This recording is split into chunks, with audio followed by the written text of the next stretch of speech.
Hello, friends. Very good morning to everyone who will be viewing my videos. And very warm welcome to my Business Laws channel. So, friends, in my earlier videos till now, I have covered 4 units under the syllabi of BCom Honors, BCom, BBA, MCom, CA, CS, and all these courses. And today, friends, I'm going to take up special contracts. Under special contracts, there are 3 chapters. First one is contract of indemnity. Second is contract of bailment and pledge. And third will be contract of agency. So first one is contract of indemnity and guarantee. So let us begin now with this contract of indemnity. Question arises, what is the meaning of the term indemnity? Friends, the term indemnity literally means security against loss or compensation. A contract of indemnity, one party, the indemnifier, promises to compensate the other person indemnified against the loss suffered by the other. So, contract of indemnity has been defined under Section 124 of ICA 1872. A contract by which one person promises to save the other person from the loss caused to him by the conduct of the promiser himself or by the conduct of any other person. So, friends, under the contract of indemnity, there are 2 parties involved. One is the indemnifier. Indemnifier is a person who promises to bear the loss, and indemnified or indemnity holder is a person whose loss is made good. So, friends, contract of insurance is a very good example of contract of indemnity. So, the contract of insurance is the indemnifier, and under the contract of insurance, the insurance company is the indemnifier, and the person whose loss is made good, insured person, will be the indemnity holder or indemnified. Friends, this contract of indemnity is one of the types of contingent contract because loss is not certain. Loss may arise or may not. If it arises, it will be made good, and if it does not arise, then the question of making it good does not arise. And now, friends, what are the essentials of contract of indemnity? So, first essential is 2 parties. There must be 2 parties. You all know 2 parties. One is the indemnifier and other is indemnity holder. So indemnifier is the promiser because he has given the promise, and the person to whom the promise is given is known as promisee. He is also known as indemnity holder. Then protection of loss. Protection of loss is the second essential. Contract of indemnity is entered into for protecting the person from loss. According to judicial interpretations, this loss may be caused due to the conduct of the promiser or by the conduct of any other person. So this contract may be express or implied. So it may be verbal or written, or it may be implied or inferred from the circumstances of the case. So you all know, friends, you all have studied under the ICA 1872 these concepts, implied and express. I hope you must be very, very clear about these terms. Essentials of valid contract. So a contract of indemnity is a species of general contract, and therefore it must possess all the essentials of a valid contract. Now, rights of indemnity holder is the next heading which I would like to cover. Now, what are the rights of indemnity holder? What losses can be made good by the indemnifier? All costs which he may be compelled to pay in such suit. If the suit has been filed against him, whatever costs he has to pay, all costs he can recover from the indemnifier. Then all sums which he may have paid under the terms of compromise. Any compromise which has taken place between the 2 parties, then under that he has paid any sum. Then he must be paid that sum which he has paid in the compromise. All damages which he may be compelled to pay in any suit in respect of any matter to which the promise is to indemnify applies. All damages, which he has been compelled to pay, all those damages also he can recover from the indemnifier. And apart from this, the last right is he can also sue for specific performance of contract. So where he incurs absolute liability, provided the same is covered between the contract of indemnity. Specific performance of the contract means carrying out the actual obligations of the contract. Carrying out the actual obligations as per the terms of the contract. So, a specific performance, for specific performance also, indemnity holder is entitled to sue. Now the question arises, when does the liability of the indemnifier commence? When will the indemnifier be liable to pay the amount?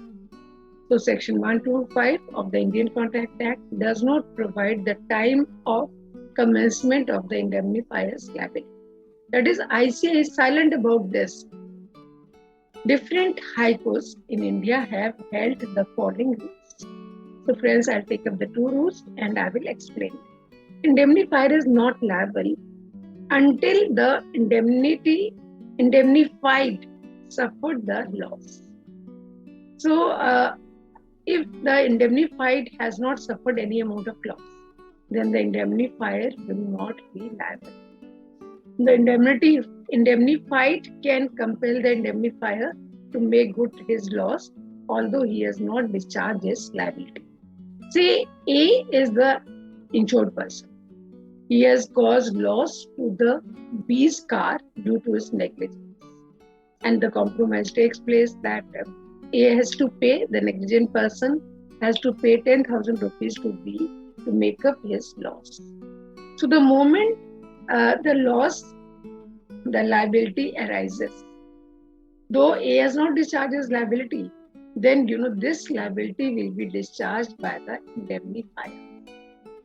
So mostly people are in favor of second school of thought, where liability arises and it is not discharged. So this liability will be discharged by the indemnifier.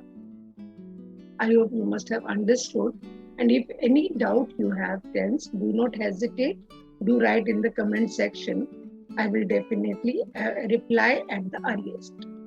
Now coming to the contract of guarantee. The contract of guarantee has been defined under Section 126 of the ICA 1872. The contract of guarantee is a contract to perform the promise or discharge the liability of the third person in case of his default. It is entered to facilitate a person to borrow money or to get goods on credit or employment. So under the contract of guarantee, there are three parties involved. One is a surety, second is principal debtor, and third is creditor. Say, principal debtor has borrowed money from creditor. And creditor, is not sure whether he'll be able to make the payment or not. He says, okay, you bring surety, I will lend you the money. So S gives guarantee of debtor to the creditor. The person, creditor person, that you lend him 10,000 rupees, I will see to it that you are paid. And now primary liability is that of debtor. And if he pays the money, then the liability of the surety will be nil. But if the principal debtor commits default, then the liability of surety will arise. Or it may happen that buyer buys the goods on credit basis. And surety says, okay, I will make the payment. If buyer makes a payment to the supplier on time, then the liability of the surety will be nil. And if the buyer makes default, then surety will be liable to make the payment to the supplier. Or, on the guarantee of surety, employer has appointed certain employee. And surety has given the guarantee to the employer for the good conduct of employee. And he has told the employer that if there is any act of dishonesty proved against the employee and there is loss to the employer, that will be made good by the surety. So friends, I've considered all the three examples regarding this. I hope you must be very clear about these concepts. Now, So, surety is the person you all know who gives assurance to the creditor or to the supplier. If the debtor or the buyer commits default, then he will discharge his liability. Now, debtor is the person in respect of whom the default, the assurance is given. And creditor is a person to whom assurance or guarantee is given. So I've clarified all the terms. One is the surety, second is the principal debtor, and third is the creditor. Now coming to the next heading, friends, which is essentials of a contract of guarantee. The first one is essentials of a valid contract.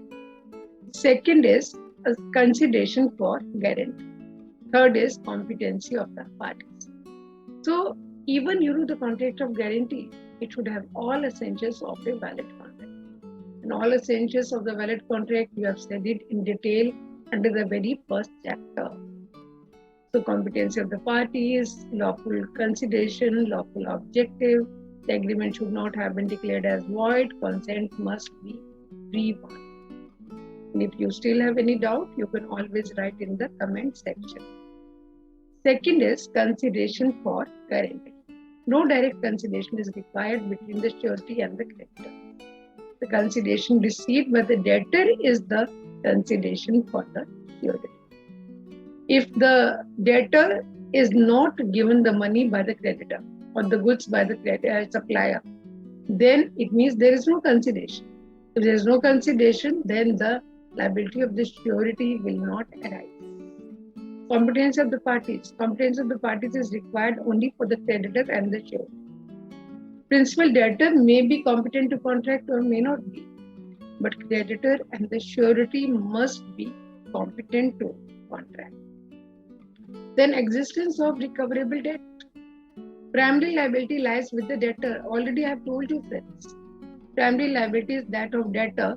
If debtor does not discharge his liability, then this liability will be discharged by the surety. And no misrepresentation or concealment of facts. Creditor or the supplier should not conceal any fact from the surety. And if he conceals, he does not disclose some of the facts, and surety comes to know later on, then surety will be discharged from his liability. Conditional liability of surety. So, liability of the surety is not absolute. Absolute liability is that of debtor. It is conditional. It will arise only if the default is committed by the principal debtor. Concurrence of all three parties. The contract requires all three parties. It is necessary that surety should give guarantee only at the request of debtor. Because giving guarantee means taking responsibility, and nobody will take the responsibility unless and until the request has been made to the surety. The mode of creation of contract. The contract of guarantee may be oral or written. It may be express or implied. So friends, this is all about the various essentials of contract of indemnity and guarantee. And now friends, hurriedly I will take up the distinction between contract of indemnity and contract of guarantee.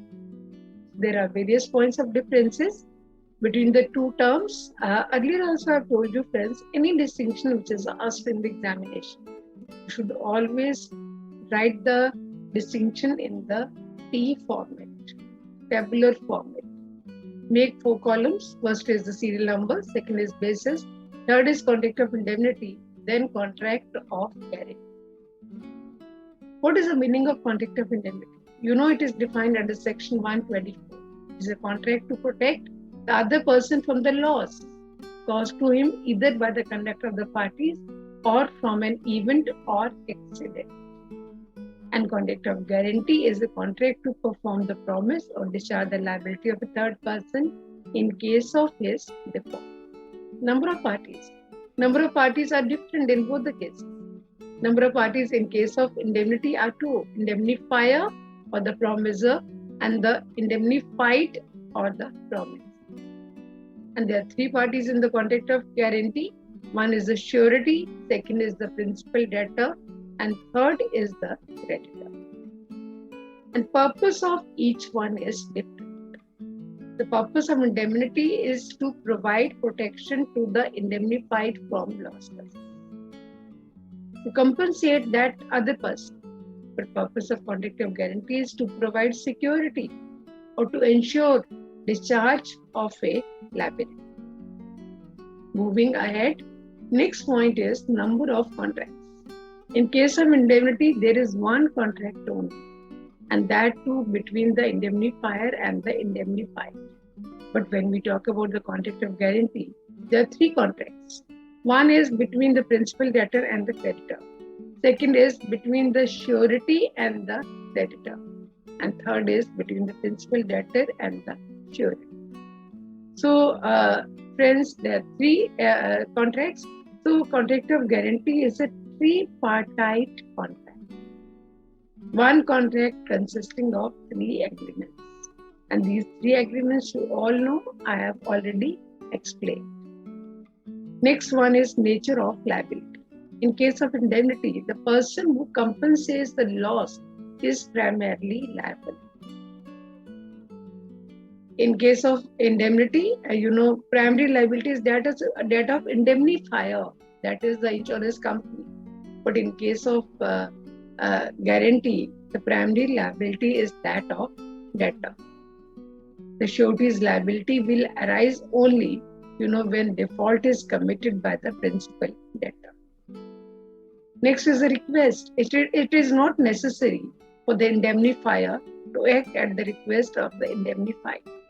But in case of guarantee, unless and until the request is made by the debtor or by the buyer to the surety, surety is not going to give guarantee for the promise of the debtor or buyer. Next is existence of risk or debt. In case of indemnity, a contingency which may or may not happen. So liability may or may not arise. But in case of guarantee, there is existing debt or liability. But the point is, who will discharge? You all know, friends, the debt does exist. The primary liability is that of debtor. If debtor defaults, then this has to be discharged by the surety. Their interest in the contract. In a contract of indemnity, the person who provides protection may have some interest in the contract. Because when insurance company compensates, so the insurance company gets premium. Okay.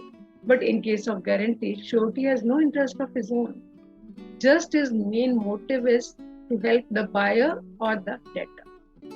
He has no interest of his own. He wants to help the other person. Rights of parties. The indemnifier cannot file a suit against a third party in its own name because there is no privity of contract or there is no contractual relationship between the two parties. But in case of surety, in case of contract of guarantee, when the surety discharges the liability of debtor, he steps into the shoes of creditor. Then whatever rights the creditor had against the debtor, then all the rights will be available to the surety. The surety will be able to exercise all those rights against the debtor. So this is all about, friends, the various points of distinction between the contract of indemnity and contract of guarantee. And now, friends, I'll take up another heading, which is kinds of guarantee. What are the various kinds of guarantee? Retrospective or prospective guarantee. Then specific or continuing guarantee. Retrospective relates to the past. Prospective refers to the future. When guarantee is given for the past debt, it is known as retrospective guarantee. See, the loan was taken by the debtor on 1st of January, but the guarantee is given by the surety on 1st of February. It is for the existing debt. Then in that case, this will be known as retrospective guarantee. And if I reverse the situation, That guarantee is given on first. Surety says to the creditor, okay, you lend him the money from 1st of February. Okay, I give you the guarantee on 1st January. So here the guarantee is given for the prospective debt, for the future debt. Here the guarantee will be known as prospective guarantee.